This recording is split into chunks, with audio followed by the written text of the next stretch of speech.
suis heureux de vous retrouver en ce début mai pour ce temps si spécial que nous traversons tous ensemble, même si nous sommes éloignés physiquement les uns et les autres, mais où nous nous retrouvons autour de l'Écriture et autour de cette parole d'espérance, de grâce qui est portée depuis tant de temps dans notre Seigneur Jésus-Christ, portée et qui donne à vivre. Aujourd'hui, j'aimerais particulièrement vous inviter à lire un passage que vous trouvez dans la première épître de Pierre. Vous la trouvez dans la première épître de Pierre au chapitre 4 à partir du verset 7.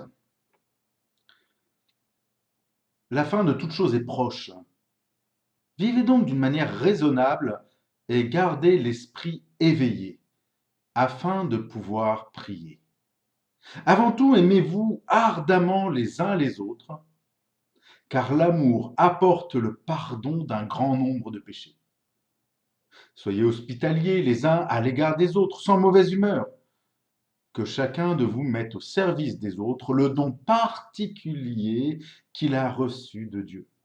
Vous serez ainsi de bons administrateurs de la grâce infiniment variée de Dieu.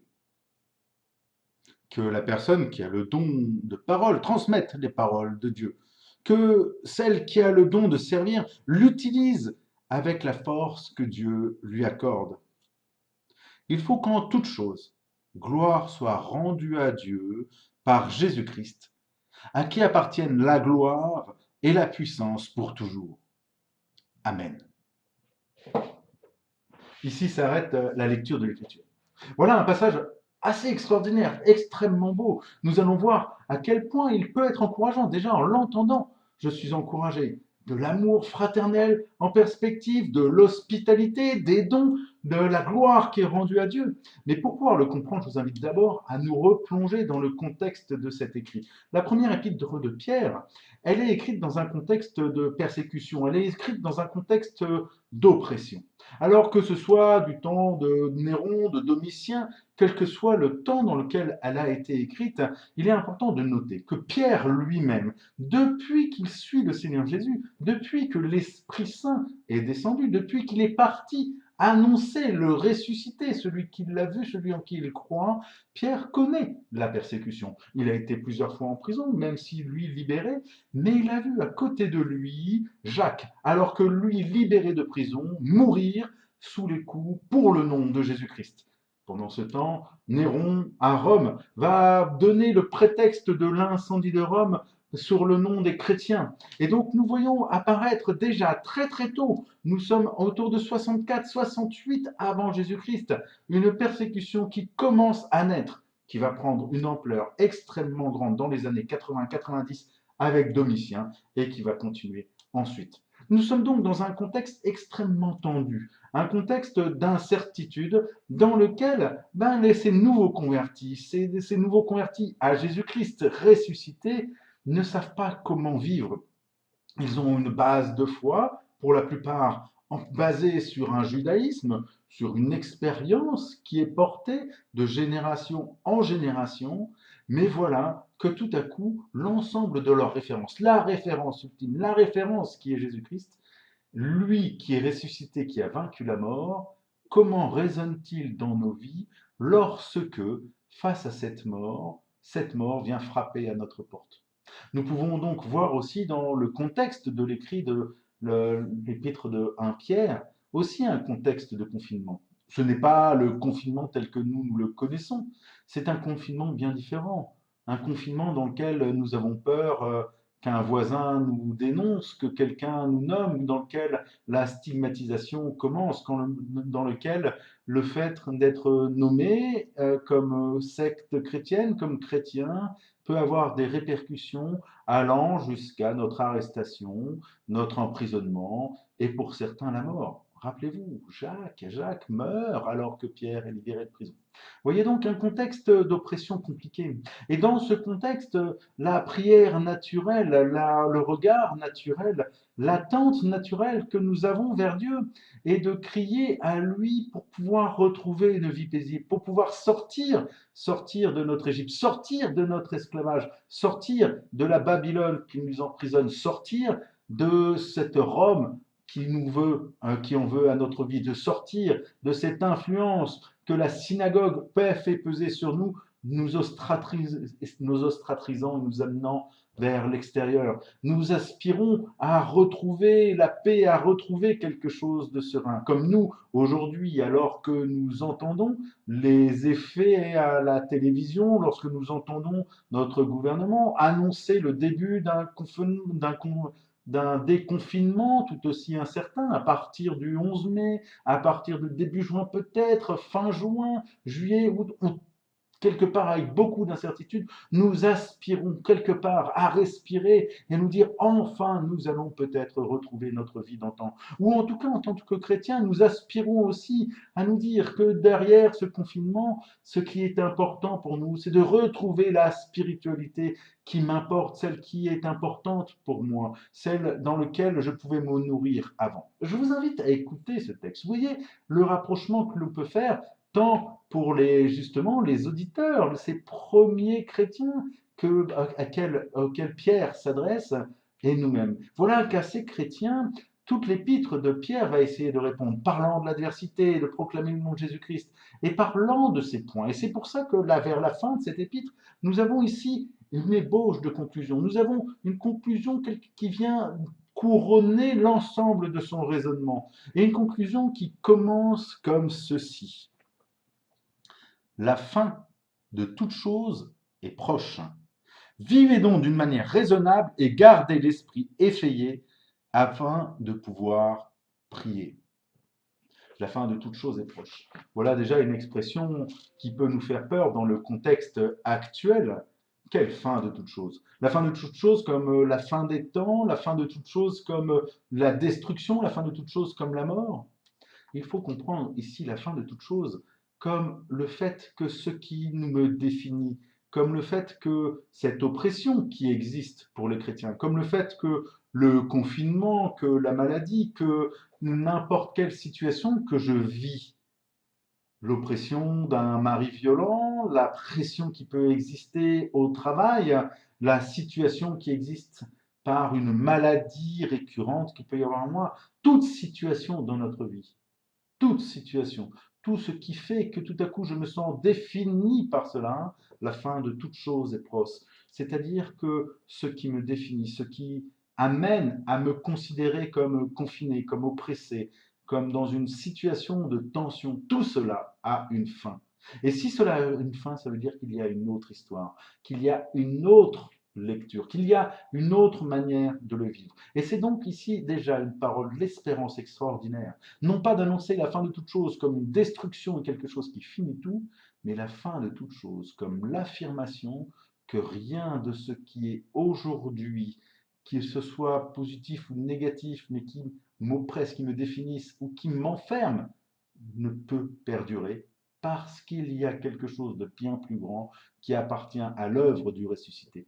La fin de toute chose est proche, est une annonce et une espérance que le temps présent que je vis aujourd'hui n'est pas celui qui m'enferme, mais qu'une respiration, qu'une vie peut naître. Et quelle vie va naître? Qu'est-ce qui va naître? Et voilà ce que Pierre donne comme orientation. Non pas une orientation qui est tournée vers moi-même, en disant je vais retrouver ma spiritualité, je vais retrouver mon train-train, je vais retrouver ce qui est important pour moi, je vais pouvoir moi-même m'édifier. Non, écoutez bien comment justement la fin de toute chose se fait, comment je vis ce présent dans cette espérance que toute chose a une fin, laissant paraître, et vous pourrez le relire au début de l'épître de Pierre, la seule gloire à travers le don du Christ donné pour nous. Voilà ce qu'il nous apporte. La fin de toute chose est proche. Alors, aimez-vous ardemment les uns les autres, car l'amour apporte le pardon d'un grand nombre de péchés. Soyez hospitaliers les uns envers les autres, sans mauvaise humeur, que chacun de vous mette au service des autres le don particulier qu'il a reçu de Dieu. Vous serez ainsi de bons administrateurs de la grâce infiniment variée de Dieu. Vous notez que tout à coup, les trois orientations que Pierre donne pour tout à coup sortir du confinement, sortir de cette oppression, sortir de la persécution, pour pouvoir se retrouver, ne sont pas tournées sur nous-mêmes, ne sont même pas tournées sur notre relation à Dieu, mais sont tournées sur notre relation à l'autre à travers trois axes essentiels. Et c'est ce que je voudrais vous inviter à entendre et à faire vivre comme une réflexion pour nous dans ce temps où nous commençons, où nous réfléchissons, où nous nous projetons dans cette sortie de confinement. Trois axes pour réfléchir notre vie spirituelle, notre Église, ma manière d'être en relation à Dieu à travers ma relation aux autres. Aimez-vous, aimez-vous les uns les autres. Aimez-vous les uns les autres, c'est une parole que Christ avait donnée déjà lors de son dernier discours. C'est une parole que l'on retrouve de manière récurrente dans tout le Nouveau Testament. C'est même une parole qui est au tout début de l'évangile de Pierre, lorsque Pierre leur demande de s'aimer au tout début de l'évangile. Mais de s'aimer comment? Eh bien, de vous aimer sans hypocrisie. C'est ça l'amour qui existe. Et quand on lit le début de la définition que Pierre donne dans cet épître de l'amour, on comprend mieux pourquoi il dit que l'amour pardonne beaucoup de choses. Parce que très souvent, nous pensons que l'amour, c'est quelque chose qui fait que j'efface, je ne pense pas, et que si je suis avec des frères et sœurs ou avec des gens que j'aime, lorsqu'ils font quelque chose qui me blesse, eh ben, je passe par-dessus. Ça, ce n'est pas de l'amour. L'amour tel que Pierre le définit, il est sans hypocrisie. Et c'est parce qu'il est sans hypocrisie que justement, il offre la possibilité du pardon et qu'il offre un grand nombre de pardons. C'est-à-dire que lorsque nous nous aimons les uns les autres, lorsque j'aime quelqu'un, lorsque j'aime mon conjoint, lorsque j'aime mes enfants, lorsque j'aime un ami, ou lorsque je suis aimé par mon conjoint, par mes parents, par mes enfants, par un ami, alors celui qui m'aime peut me dire lorsque je l'ai offensé. S'il ne m'aime pas, il ne me le dit pas. S'il n'y a pas d'amour, il ne peut pas me renvoyer que par mon comportement, par mes mots, par mon attitude, par les paroles, par le dogme, ou peut-être par le péché qui est en moi, je l'ai blessé. Et il ne me le dit pas, et donc je ne peux pas changer. Mais par contre, s'il m'aime, il peut me le dire. Et si moi je l'aime en retour, si c'est une relation d'amour qui nous construit, je peux non seulement entendre que je l'ai blessé, mais je peux aussi lui demander pardon. Il en va de même lorsque mon frère m'a blessé, si c'est de l'amour que j'ai à son égard, alors par amour je vais lui dire la blessure qu'il m'a occasionnée. Parce que c'est cet amour qui permet de pouvoir dire ce qui est juste, et face à ce qui est juste, de pouvoir l'entendre et le recevoir. Et vous comprenez que tout à coup, dans ces quelques mots, l'amour pardonne beaucoup de choses, et beaucoup de choses sont pardonnées par l'amour. Pierre est ici, non pas en train de donner une parole facile en disant vous aimez, ça veut dire on passe par-dessus les choses difficiles. Il donne une exigence de la relation à l'autre qui est celle de pouvoir entendre de l'autre lorsque nous l'avons blessé, mais de pouvoir aussi dire à l'autre lorsque nous l'avons blessé, et ainsi pouvoir nous demander pardon. En nous demandant pardon réciproquement, lorsque la réciproque est là, et alors nous manifestons non seulement la justice, mais la puissance du pardon, qui permet de pouvoir reconnaître à la fois l'offense et l'offenseur, l'offensé. Et c'est là, la beauté de l'amour. L'amour, c'est pas simplement de dire c'est pas grave ce que tu as fait, je passe par-dessus. C'est exactement ce qui se passe dans l'éducation avec les enfants, dans le couple, avec les amis. Lorsqu'un votre enfant fait une bêtise et que vous l'aimez, vous ne lui dites pas c'est pas grave, je te pardonne. Vous lui dites sa bêtise. Et quand il vous demande pardon, vous lui pardonnez. Parce que même s'il va la refaire, même s'il va la refaire, à chaque fois qu'il vous demande pardon, vous lui repardonnez. Comme Jésus d'ailleurs nous l'a dit. Si ton frère te repent, pardonne. Vous voyez que Pierre a compris cette notion-là. Parce qu'il y a de l'amour, parce qu'il y a cette capacité de se dire les choses. Et c'est d'autant plus important dans l'Église primitive, parce que vous savez les tensions qui existent entre les communautés d'origine juive et les communautés d'Église païenne. Et elles sont d'autant plus présentes à ce moment-là. C'est-à-dire que même s'il commence à régner, si c'est du temps de Néron, une persécution pour les chrétiens, il n'empêche que les chrétiens d'origine juive et les chrétiens d'origine de Crète ne sont pas lotis à la même enseigne à tel point que l'on peut tout à fait avoir un ressentiment de l'un pour l'autre, puisque l'on subit une opprobre qui est liée à une autre communauté. Non, de l'amour les uns pour les autres. Des mots que je peux avoir dit, des attitudes que je peux avoir dit lorsque j'ai exigé la circoncision de l'un, lorsque j'ai exigé l'abandon d'une tradition de l'autre, lorsque dans mon comportement, sans me rendre compte, ou des fois même en me rendre compte, j'ai blessé l'autre, l'amour me permet de dire et d'entendre et donc de demander pardon et de recevoir et de pouvoir apporter un pardon. Voilà donc un amour extraordinaire qui est donné. Première attitude, aimez-vous. Aimez-vous les uns les autres. Une attitude que nous avons besoin d'avoir. Lorsque nous allons sortir de confinement, lorsque nous sommes déjà maintenant dans le confinement, nous n'avons pas vécu du tout le même confinement. Il va être facile et aisé d'avoir des paroles et des regards de jugement, d'attitude, parce que c'était plus ou moins facile. Des paroles et des regards, tout à coup, où nous avons de l'amertume, parce que ça a été plus ou moins difficile, parce que nous nous sommes sentis abandonnés, ou parce que nous n'avons pas été entendus ou reçus, parce que nos propos peuvent peut-être nous dépasser, parce que nous avons simplifié les choses, parce que nous avons tout simplement théorisé ou que nous avons amalgamé les gens. Je vous laisse imaginer le nombre de choses qui font que par notre isolement, par le fait que le manque de relations que nous avons eu les uns avec les autres, nous avons peut-être perdu pour certains ce lien d'amour qui fait que nous pouvons nous reconnaître les uns les autres et que nous pouvons entendre l'un de l'autre ce qui nous blesse et ce qui nous fait vivre. Et voilà l'amour qui pardonne, car ici, l'amour est lié à ce pardon, cet amour qui pardonne parce que nous nous sommes dit les blessures, une réconciliation par les blessures, comme si le confinement pour nous pouvait être une invitation pour pouvoir reconnaître aussi en quoi nous avons été blessés et en quoi nous avons été blessés. Et que l'amour qui existe en Christ, par Christ, comme foi que nous voulons saisir, nous donne le courage de passer à l'acte de l'amour, de reconnaître nos fautes, de dire le mal que nous avons subi. Vous voyez que tout à coup, ces paroles ne sont pas juste des paroles qui sont tournées l'un vers l'autre, qui sont simplement mielleuses ou gnangnan. Les deux autres, elles sont tout aussi importantes. L'autre, elle est liée à l'hospitalité. Je vous la relis rapidement. Soyez hospitaliers les uns à l'égard des autres, sans mauvaise humeur. Sans mauvaise humeur nous donne tout à coup une indication extrêmement importante. Depuis le début de l'Église primitive, on le retrouve dans les actes. Les chrétiens se retrouvent ensemble et partagent les choses quand ils étaient à Jérusalem. L'hospitalité est une notion essentielle. Et l'hospitalité dans ce temps de persécution, où justement les chrétiens ont déjà fui Rome, 54, 59, dans lequel il y a eu la persécution avec Néron, autour de 64, 68, dans lequel nous avons une migration chrétienne, dans lequel nous accueillons, où il faut accueillir. Il peut être perçu comme une loi et une obligation l'exercice de l'hospitalité. C'est-à-dire que c'est compliqué de ne pas exercer l'hospitalité quand les apôtres, quand les témoins, premiers témoins de Jésus-Christ, nous invitent à le faire, nous disent qu'il faut le faire. Alors on le fait, mais de mauvaise humeur.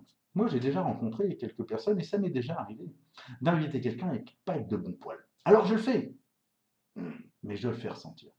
C'est pas pleinement moi qui le fais. Je le fais parce qu'il faut le faire. Ici, dans l'exemple de l'hospitalité qui nous est donné, je vous invite à aller plus loin que l'hospitalité. L'hospitalité, c'est l'accueil. Et la première clé que l'Ancien Testament nous montre dans l'hospitalité, c'est de penser tout simplement à Abimelech, avec Abraham, à penser à tous ces temps d'hospitalité. Qu'est-ce qui se passe lorsque Abimelech voit Abraham? Il y a un accueil mutuel dans la différence. Accepter l'autre tel qu'il est pour ce qu'il m'apporte, non pas pour ce qu'il fait comme moi, mais parce que je l'accueille pour qui il est et je l'invite chez moi. J'ouvre ma maison, je lui offre ce que j'ai de meilleur, je lui offre ce qui est bon. Et je le fais sans humeur, c'est-à-dire que c'est quelque chose que je fais parce que ça me fait vivre aussi. C'est une sincérité de l'hospitalité, une sincérité de l'accueil de l'autre dans la différence. L'humeur, elle est quand tout à coup, mon hospitalité, elle a pour objectif que l'autre soit comme moi. Je l'invite parce que j'attends en retour quelque chose d'identique. Je l'invite parce que je suis obligé d'inviter, parce que les chrétiens doivent le faire. Non, l'hospitalité dont parle Pierre ici, c'est cette hospitalité primitive que d'ailleurs les chrétiens d'origine juive ont en théorie, parce que c'est compliqué de savoir exactement qui ils sont, mais en tout cas avec leur histoire ancrée, cette hospitalité qui existe entre Abraham et Abimelech, celle qui fait que tout à coup il dresse sa table, qu'il offre ce qu'il a de meilleur pour accueillir ce roi qui va lui parler et être l'envoyé de Dieu, alors que c'est Abraham qui l'accueille. Je vous invite à réfléchir à cela. L'hospitalité, ça va être aussi pour nous, dans ce temps où nous réfléchissons au déconfinement, pas simplement d'être envoyé dans une relation d'amour, de sincérité, sans hypocrisie, comme le dit Pierre, mais aussi dans un accueil hospitalier les uns des autres, c'est-à-dire dans l'accueil de l'autre, dans sa différence, sans humeur, pas pour le faire, mais tout à coup, nous lâchons prise pour offrir à ceux qui sont autour de nous une hospitalité profonde et sincère. Cette sincérité et cette humeur disparaîtra si nous acceptons d'accueillir l'autre pour ce qu'il est et non pas pour ce que nous voulons recevoir de lui. Et c'est pour ce qu'il nous apporte. Et enfin, je veux m'arrêter sur ce troisième point essentiel que vous comprenez. Je vous le relis au chapitre 4, et donc vous l'avez à partir du verset 10. Que chacun de vous mette au service des autres le don particulier qu'il a reçu de Dieu. Vous serez ainsi de bons administrateurs de la grâce infiniment variée de Dieu. Que la personne qui a le don de parole transmette les paroles de Dieu, que celle qui a le don de service l'utilise avec la force que Dieu lui accorde. Voilà quelque chose d'extraordinaire. Que chacun exerce le don particulier que Dieu lui a donné. Et là, dans cette sortie de confinement, c'est intéressant de se poser la question non pas de ce que je veux vivre, mais de ce que je veux donner et de ce que je vais donner. Alors, vous allez me dire, c'est facile quand on a des dons qui sont clairement identifiés, quand on sait à quoi on peut servir, quand clairement on nous parle là du service ou de la parole. Je vais vous prendre un exemple. C'est facile. Quand quelqu'un a un cheval de course, on sait à quoi sert le cheval de course. Il sert à courir. On peut comprendre à quoi sert un chien. Ça peut être là affectif ou pour regarder les animaux. Mais si on est un ornithorynque, à quoi on sert? Vous savez, cette bête, on ne sait pas s'il a un bec de canard, s'il a une peau de fourrure comme un castor, qui vit que dans un endroit dans le sud-est de l'Australie. À quoi ça sert un ornithorynque? Je comprends quand on parle de don particulier parce que je vois le don des autres, parce que j'arrive à le définir. Mais peut-être que moi-même, j'arrive pas même à savoir ce que je suis. Repensez à cet ornithorynque. L'ornithorynque, qu'est-ce que c'est? C'est un mammifère qui pond des œufs. C'est un animal qui a les caractéristiques tant du mammifère que du reptile et qui a même des caractéristiques des animaux volants. À quoi ça sert? À quoi je peux servir? Je suis ni pleinement l'un ni pleinement l'autre. Et pourtant, justement, l'ornithorynque a quelque chose d'extraordinaire lui aussi. Lui qui semble tellement spécial que pendant très longtemps, on n'a même pas considéré que c'était un animal qui existait, mais que c'était un animal légendaire. Parmi toutes les choses extraordinaires de l'ornithorynque. D'abord, il y a cette première chose, et c'est pour ça que je prends cet exemple par rapport au texte, c'est qu'il sort des limites, il sort du cadre à cause de la grâce infinie de Dieu, des dons multiples qu'il donne, nous-mêmes des héritiers, comme vous l'avez entendu, qui manifestent en tant que bon administrateur la grâce infiniment variée de Dieu. L'ornithorynque, mammifère, qui pond des œufs. Vous verrez qu'il n'y en a que quelques-uns. C'est tellement rare qu'on n'arrive même pas à le comprendre. Mais plus que cela, on se rend compte que ce bec qui est même pas dur a 40 000 capteurs qui lui permettent, les yeux fermés, de pouvoir simplement comprendre par électrostatique, je ne sais même pas comment ça marche, l'ensemble de l'univers qui est autour de lui. Plus que cela, c'est ce qui va lui permettre de chasser. Tout à coup, ses caractéristiques, sa spécificité, qui fait qu'on n'arrivons pas à le cataloguer, que nous n'arrivons même pas à voir à quoi il sert, va se trouver en lui. Et ça, cet exemple, pour moi, il est important parce que justement, quand on parle des dons, c'est facile de parler des dons pour ceux pour qui, entre parenthèses, c'est criard. Mais il y a une parole ici que Pierre vient affirmer, c'est que tu as un don. Peut-être qu'il est visible comme celui d'un cheval de course, peut-être qu'il est visible comme celui d'un chat, comme un chien. Peut-être qu'il te semble complètement bizarre, ou tu ne sais pas à quoi il sert, comme celui de l'ornithorynque. Mais qu'importe, parce que tu as un don, et c'est ce don qui fait la variété, l'immense variété de la grâce que Dieu donne.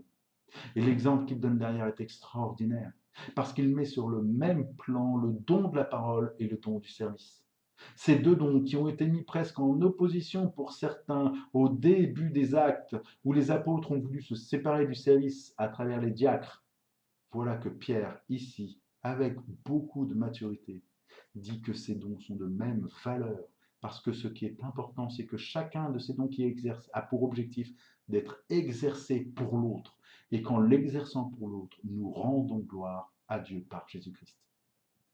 Je vous invite vraiment, dans ce temps de confinement, peut-être à vous poser cette question, non pas de ce dont que vous voulez vivre, de ce qui vous fera du bien, de ce qui sera nécessaire pour pouvoir retrouver une relation aux autres, mais tout à coup à vous poser la question de qu'est-ce que j'ai à offrir? Qu'est-ce que j'ai à donner aux autres? Quel est le don que Dieu m'a donné pour que je l'offre aux autres? Sortir de notre torpeur, sortir de notre confinement, sortir de nos incertitudes, sortir de nos maladies, de nos relations, de ce qu'il y a de toxique dans nos vies. Prends ici pour Pierre 3 axes pour rendre gloire à Dieu. Ces 3 axes sont cet amour les uns pour les autres, un amour sans hypocrisie, un amour ainsi qui permettra la justice et le pardon. Permet comme deuxième axe celui de l'hospitalité, c'est-à-dire de l'accueil de l'autre de manière inconditionnelle pour qui il est et non pas pour ce qu'il veut, je veux qu'il soit. Et enfin, le fait que j'offre à l'autre les dons que Dieu m'a donnés, le don que Dieu m'a donné, ce qui fait de moi un être spécifique, unique, qui manifeste que la variété de la grâce de Dieu ne s'exerce pas que d'une manière, mais de la manière la plus multiple, aussi variée que le nombre d'espèces, que le nombre d'étoiles, que le nombre de grains de sable sur cette terre.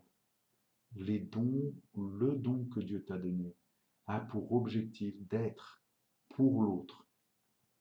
Alors vous voyez que tout à coup, Pierre nous invite ses contemporains pour sortir de ce qui les enferme de leur confinement. Non pas à se mettre au centre, mais à mettre l'autre au centre. L'autre par l'amour que j'exercerai sans hypocrisie pour lui, dans l'accueil inconditionnel que j'aurai pour lui dans sa différence, et dans le don que je vais lui offrir. Et en manifestant cet amour, en manifestant cet accueil, en offrant mes dons, je rendrai gloire à Dieu par Jésus-Christ. Que toute gloire lui soit rendue. Soyez bénis.